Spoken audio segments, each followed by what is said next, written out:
Assalamualaikum warahmatullahi wabarakatuh. Alhamdulillah wassalatu wassalamu ala rasulillah wa ala alihi wa sahbihi wa man walah, amma ba'du. Sahabat-sahabatku, di tangan saya ada kitab Hasyiah I'anatul Talibin juz awal yang ditulis oleh Sayyid Bakri Syata Ad-Dimyati rahimahullah beserta hamisnya, yakni kitab Syarah Fathul Mu'in, dan matannya kitab Qurratul Ain yang ditulis oleh Syekh Zainuddin Al-Malibari rahimahullah. Kitab ini menjelaskan tentang ilmu fikih dalam madhab al-Imam Asy-Syafi'i rahimahullah rahmatan wasi'ah. Kita buka halaman 59 dan ini adalah video yang ke-105. Kita lanjutkan ke qauluhu dzakara as-Sam'ani ila akhirih. Hasilu ma dzakarahu annahu yajibu 'ala al-abawaini ma mara ay min nahwi at-ta'lim wad-darbi liz-zawjati as-saghirah. Kita lanjutkan. Bismillahirrahmanirrahim. Qala al-musannif rahimahullah wa nafa'ana bihi wa bi'ulumihi fid daraini amin. Qauluhu, adapun dawuhnya musannif yakni Syekh Zainuddin Al-Malibari, dzakara as-Sam'ani, tegasnya lafaz dzakara as-Sam'ani ini ada ibarah dalam Fathul Mu'in. Tanbihun, dzakara as-Sam'ani fi zawjatin saghirah. Dzakara telah menceritakan siapa as-Sam'ani, Abu Sa'ad as-Sam'ani, ila akhirih, yaitu hasiluma, adapun hasilnya kajian, dzakarahu yang telah menceritakan kepada ma, yang telah menceritakan siapa as-Sam'ani hu kepada ma, yaitu annahu sesungguhnya kelakuan, yaitu yajibu wajib, alal abawaini atas kedua orang tua, apa ma mengajarkan tata cara ibadah, mengajarkan akhlak, mengajarkan ilmu akidah, mengajarkan mengenal kepada Nabi Muhammad dan seterusnya.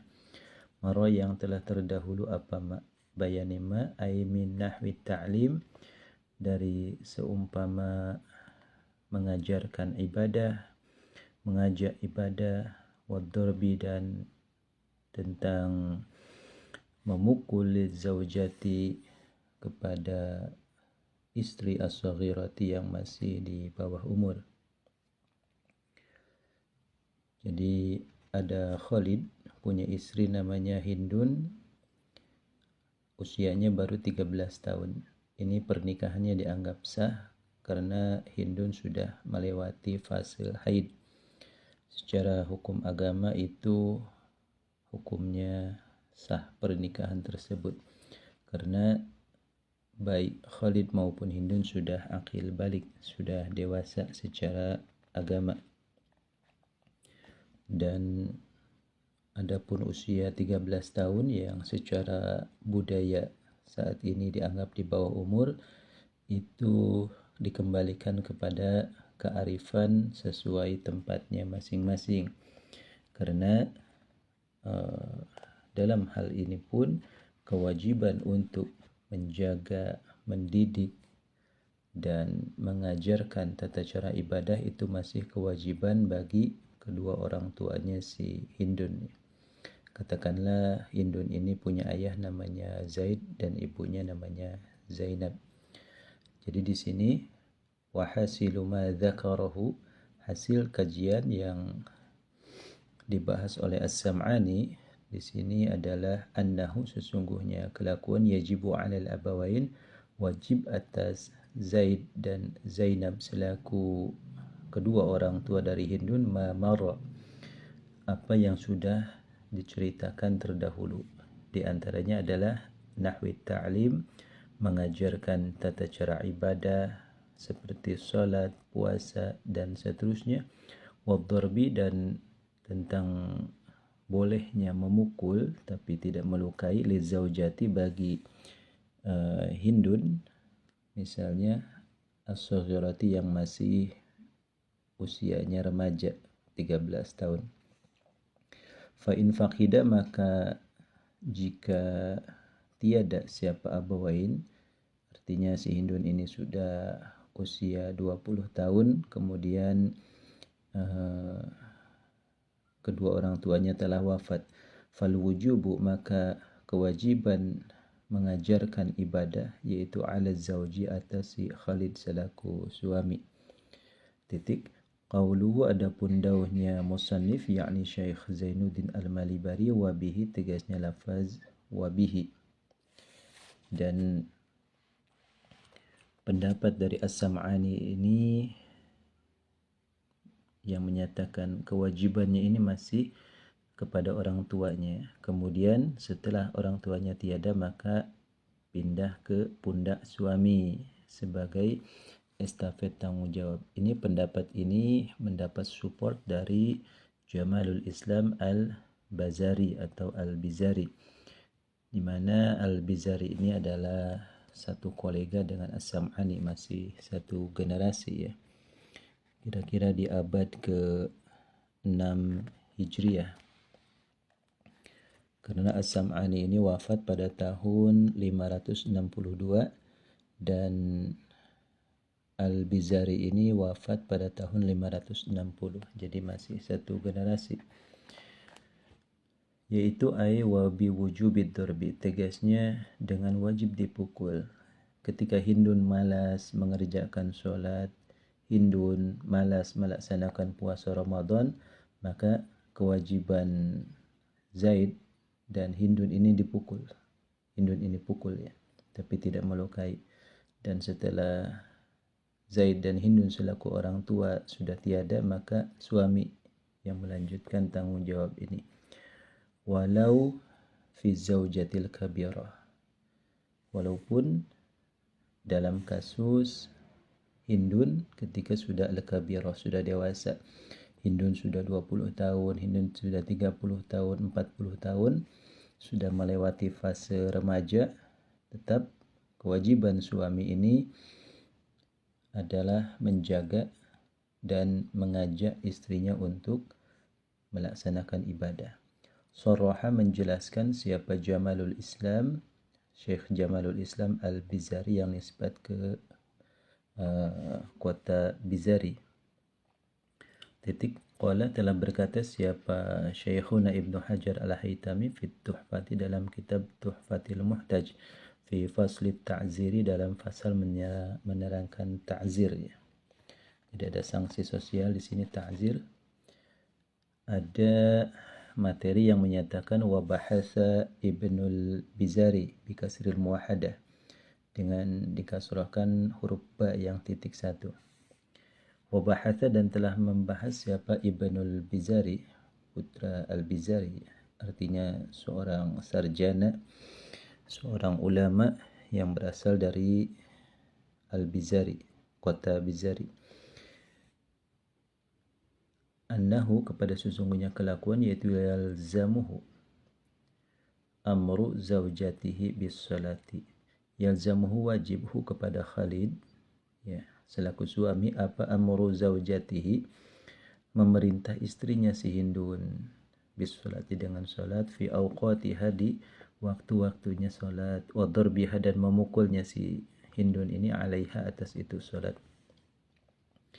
Bahwasanya Al-Bizari pun sepakat wajib dipukul istri ini kalau tidak mau melaksanakan salat. Wahwa, dan adapun itu wujubu darbi ya, al-amru wa darbu, diajak dan dipukul, yaitu muttajahun, pendapat yang mu'tamad.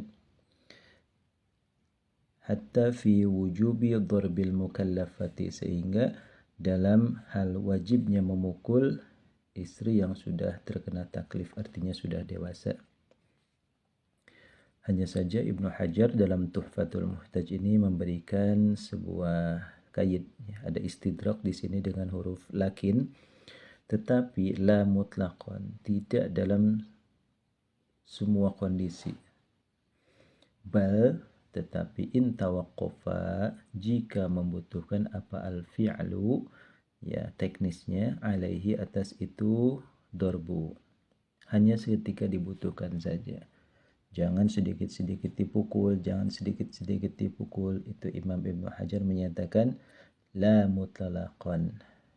Jangan di setiap memerintah sholat sambil dipukul. Itu tidak mesti.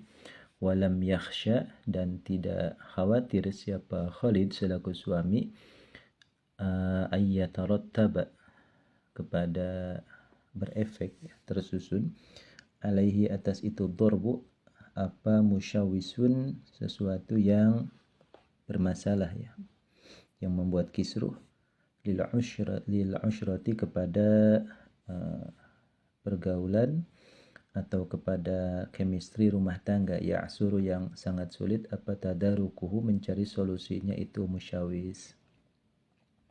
Tapi Imam Ibnu Hajar menyatakan tolonglah teliti lagi, tolonglah supaya lebih cermat lagi, ya.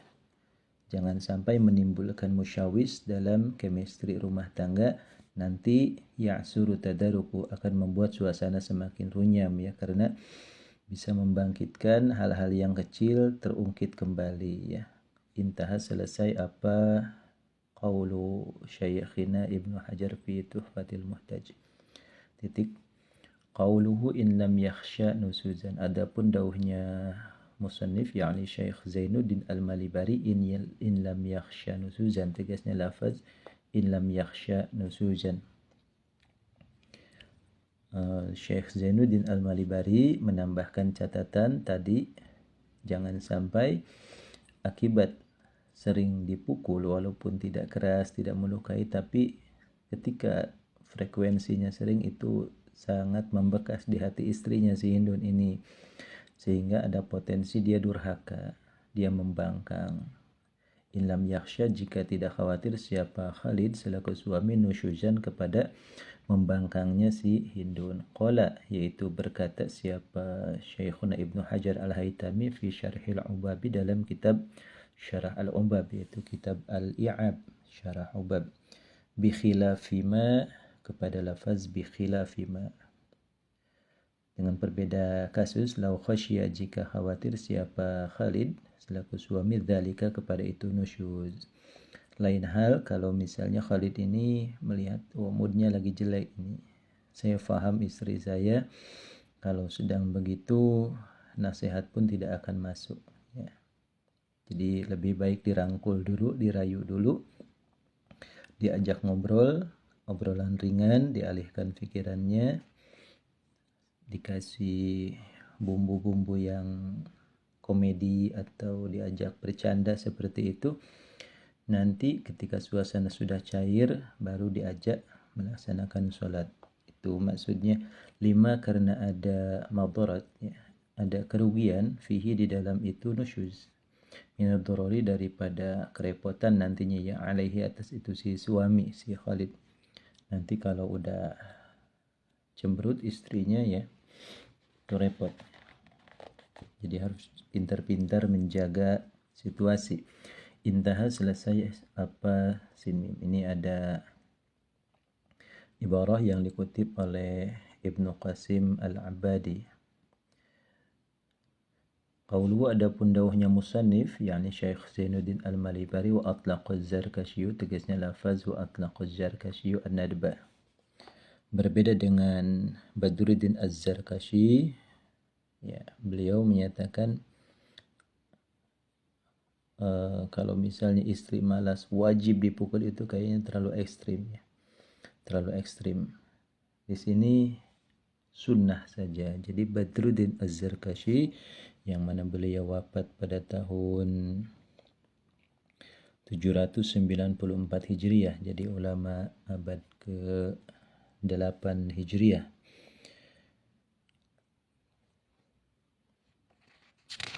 hukumnya itu sunnah. Kita lanjutkan, yaitu ay annahu, tegasnya sesungguhnya kelakuan, yaitu jaro memilih siapa Az-Zarkashi ala nadbi darbiha, atas hukum sunnah memukulnya si Hindun selaku istri mutlaqan halnya mutlak. Jadi Hindun itu hanya sekedar himbauan saja, pukullah. Mutlaqan secara mutlak, khasyah khawatir siapa suami nusyuzan kepada membangkangnya istrinya, amla atau tidak, awlam yakhsha nusuz, tidak khawatir nusyuz. Di sini ada muqabil menyatakan wajib ya. Tentu saja yang lebih efisien ya, yang lebih presisi itu pendapatnya Ibnu Hajar Al-Haytami, seperti yang dicantumkan oleh Syekh Zainuddin Al-Malibari dalam Fathul Mu'in, yang mana dicantumkan juga pendapat dari As-Sam'ani dan Al-Bizari. Di sini ada muqabilnya dari Badruddin Az-Zarkashi menyatakan sunnah saja ya. Tapi di sini teknisnya adalah mutlak. Mau dia marah atau tidak, yang penting suami sudah mengajak, kemudian dipukul tapi tidak melukai. Kita lanjutkan, qauluhu wa awwalu wajibin ila akhirih. Qauluhu, adapun dawuhnya musannif yakni Syekh Zainuddin Al-Malibari, wa awwalu wajibin, tegasnya lafaz wa awwalu wajibin ila akhirih, yaitu yakni bermaksud siapa musannif, anna awwala ma, sesungguhnya paling pertama kali tugas, yajibu yang wajib, apa ta'limuhu, mengajarkannya itu tugas ya, materi lisobi bagi anak kecil, yaitu anna nabiyana, sesungguhnya nabi kita Muhammad sallallahu alaihi wasallam, ila akhirih. Di sini ada ibarahnya, anna nabiyana Muhammadan bu'itha bi Makkah wa dufina bil Madinah. Pertama kali anak kecil itu ajarkan untuk mengenal Nabi Muhammad, baru diajarkan melaksanakan sholat, melaksanakan ibadah yang lain, kemudian diajarkan ilmu akidah, ilmu akhlak, dan seterusnya. Dan pertama di sini Syekh Zainuddin Al-Malibari menyatakan pertama kali wajib itu adalah mengenalkan Nabi Muhammad kepada dirinya. Wa yakunu, dan adalah apa dzalika itu ta'limus sabi, mengajarkan anak untuk kenal Nabi Muhammad, itu muqaddaman, didahulukan, alal amri, atas memerintah, bis salati, dengan salat ya. Karena salat ini ajaran yang dibawa oleh Nabi Muhammad, makanya kenalilah dulu Nabi Muhammad. Qala fit tuhfah, kembali Said Bakri mencantumkan dalam kitab Tuhfatul Muhtaj. Qala, berkata siapa Ibnu Hajar Al-Haytami, fit tuhfati, dalam kitab Tuhfatul Muhtaj, yajibu, kepada lafaz yajibu, yajibu wajib apa, ta'limuhu, mengajarkannya anak kecil, ma, kepada tugas-tugas, materi-materi, yadurru, yang sangat mendesak ya, apa, ma, ila ma'rifatihi, untuk diketahui secepat mungkin ya, ila ma'rifati, kepada mengetahuinya itu, ma yadurru, bayanima minal umuri, dari hal-hal ad-daruriyati, yang bersifat daruri. Artinya hal-hal yang sudah diketahui secara luas, itu namanya al-umuru ad-daruriyah.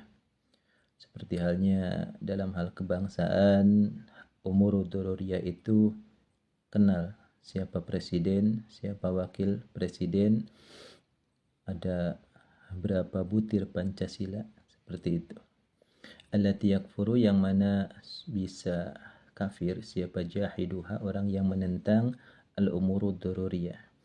Ada ibadah yang sudah diketahui kewajibannya, baik oleh orang awam maupun orang khas, di antaranya salat. Ketika seseorang jahiduha, membantah, saya tidak wajib melaksanakan salat, maka secara hukum syara saat itu juga dia kufur i'tiqad. Wa yashtariku, dan join, berbarengan, bersama fiha di dalam itu al-umurud daruriyah, siapa al-amu orang awam, wal khasu dan khas. Titik. Wa minha dan ini orang awam ya, khas dan orang tertentu, orang alim misalnya. Wa minha dan itu tetap di antara sebagian al-umurud daruriyah anna nabiyya, adapun lafaz anna nabiyya sesungguhnya Nabi Muhammad sallallahu alaihi wasallam yaitu dufina, yaitu bu'itha beliau diutus, siapa nabi di Makkah di kota Makkah, wa dufina dan dimakamkan siapa nabi bil Madinah di kota Madinah. Sudah menjadi rahasia umum, sudah menjadi wawasan umum, maksudnya Nabi Muhammad itu lahir di kota Makkah, diutus di kota Makkah, kemudian beliau hijrah ke Madinah dan sampai wafat di kota Madinah. Berarti maqbarah Nabi Muhammad itu ada di kota Madinah. Kadza iqtasaru alaihi ma kadza, seperti ini al-bi'tsah di Makkah wa dafn bil Madinah, iqtasaru meringkas, artinya mengkhususkan siapa al-fuqaha alaihi ma atas ini Makkah wal Madinah. Kita lanjutkan. Wa ka'anna wajhahu anna inkara ahadihima kufrun lakin la yanhasiru al-amru fihima. Jadi ada dua poin yang perlu diketahui. Di antaranya adalah al-umurud daruriyah allati yakfuru jahiduha, tentang ibadah-ibadah yang hukumnya fardu ain yang sudah menjadi ajaran Islam yang diketahui oleh orang awam maupun orang khusus. Kemudian poin kedua adalah Nabi Muhammad diutus di kota Mekah dan wafat di kota Madinah. Itu maksud daripada iqtasaru alaihima. Kadza seperti ini, dua poin di sini. Jadi ittirar ila ma'rifatil umurid daruriyah wal ittirar ila ma'rifati anna nabi bu'itsa bi Makkah wa dufina bil Madinah. Ittasur meringkas siapa al-fuqaha alaihima atas itu umurud daruriyah dan ini bu'its bi Makkah dufina bil Madinah. Wa ka'anna wajhahu, dan sepertinya ada indikasi wajhahu, kesimpulannya itu al-iqtisarul madhkur di sini, al-iqtisar alaihima, yaitu anna inkara ahadihima, bahwasanya inkar menolak salah satu daripada itu keduanya, umurud daruriyah dan tentang mengenal Nabi Muhammad, itu kufrun, statusnya adalah kafir. Jadi para ulama hanya merinci dua poin saja, ibadah yang sifatnya daruriyah, kemudian mengenal Nabi Muhammad. Ketika menolak kehadiran Nabi Muhammad, ketika menolak kewajiban sholat, maka statusnya adalah kufur. Jadi wa kana wajhahu anna inkara ahadihima kufrun. Kesimpulannya bisa dinyatakan ketika menolak salah satunya saja, misalnya saya tidak wajib sholat, kemudian menolak saya beriman kepada Nabi Muhammad, itu sudah menjadikan kufur.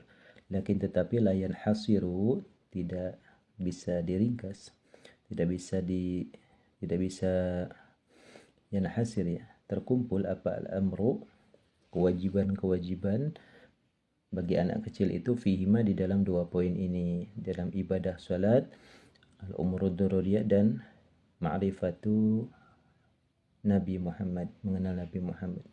Tidak hanya di dua poin saja itu ya, tapi banyak sekali.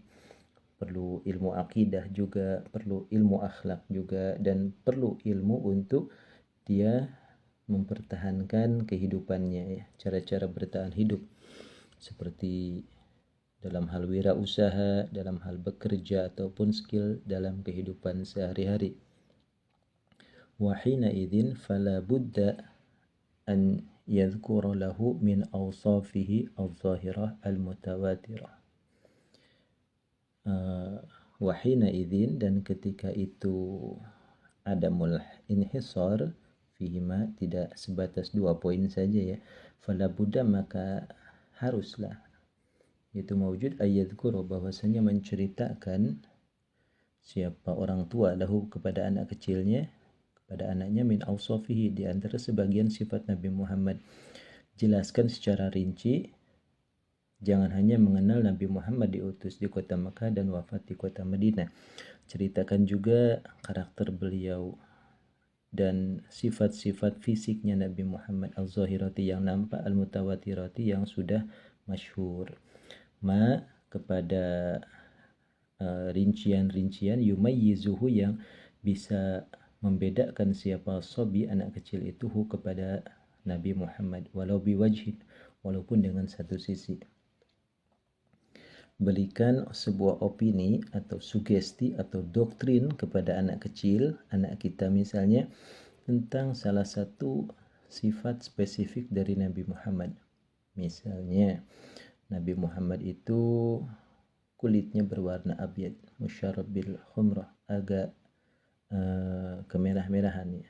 Jadi putih kemerahan, seperti itu. Sehingga dia bisa membayangkan Nabi Muhammad. Sumadzaini, kemudian tambahlah itu, wa'itha bimakkah dufina bil Madinah. Wa amma mujaradul hukmi bihima qabla tamyizihi biwajhin fa ghairu mufidin. Wa amma mujaradul hukmi, adapun murni memberikan kesimpulan bihima dengan itu, bu'itha bimakkah wa dufina bil Madinah, hanya 2 poin itu saja yang disampaikan. Qabla tamyizihi, sebelum bisa membedakan, mengenalinya si anak kecil, biwajhin, dengan satu sudut pandang, fa ghairu mufidin, itu maka tidak akan berguna. Apa itu mujaradul hukmi? Karena ketika kita mengajarkan Nabi Muhammad diutus di kota Mekah, beliau wafat di kota Madinah, sebelum mengenalkan Nabi Muhammad, itu seolah kurang efektif, ya, ghairu mufid. Fayajibu bayanun nubuwah wa risalah. Fayajibu, maka wajiblah, apa bayanun nubuwati, orang tua ini menjelaskan tentang sejarah kenabian, wa risalati, dan sejarah kerasulan. Wa anna Muhammadan, dan sesungguhnya Nabi Muhammad sallallahu alaihi wasallam, alladzi, yang, huwa, adapun alladzi atau Nabi Muhammad, yaitu min Quraisyin, berasal dari kabilah Quraisy. Kemudian wasmu abihi, adapun nama ayahnya beliau, kadza, yaitu Sayyid Abdullah. Wasmu ummihi, dan adapun nama ibundanya beliau itu kadza, Siti Aminah. Wa bu'itha, dan diutus siapa Nabi di kota Makkah. Wa dupina, dan dimakamkan siapa Nabi bikadza, di kota Makkah, ya. Nabiullah wa rasuluh. Di sini wa anna Muhammadan, ada anna, ini isimnya dan ini khobarnya, yaitu Nabiullahi, Nabi Allah, wa rasuluh, dan utusan Allah, ilal khalqi, kepada ciptaan Allah, kafatan, halnya menyeluruh. Wa yata'ayyanu aidan dzikru launihi. Sampai di sini dulu, ya. Masih dikit lagi. Wa yata'ayyanu, dan pastilah, aidon, halnya juga, apa, dzikru launihi, menceritakan warna kulit Nabi. Thumma amarahu, kemudian memerintah siapa orang tuahu kepada anaknya, biha, dengan itu, solat, ay bisolati, tegasnya, ay as-solati, tegasnya solat, walau qadaan, walaupun solatnya itu solat qada, ya. Jadi di sini ta'ayyan, orang tua itu kenalkanlah kepada anaknya siapa Nabi Muhammad, baru diperintahkan sholat, walaupun sholatnya ini sholat qada, ya. Misalnya Khalid punya anak namanya Zaid. Usiamu berapa sekarang? 7 tahun, Pak. 7 tahun. Sholat, ya? Iya, Pak. Kemarin sholat subuh enggak? Enggak, Pak. Saya bangun kesiangan. Qada sekarang. Itu maksud walau qadaan, walaupun sholatnya qada. Intaha, selesai apa qaulu syaikhina fi tuhfatil muhtaj. Walhasil yajibu 'alal aba, sampai di sini dulu, wallahu a'lam bishawab.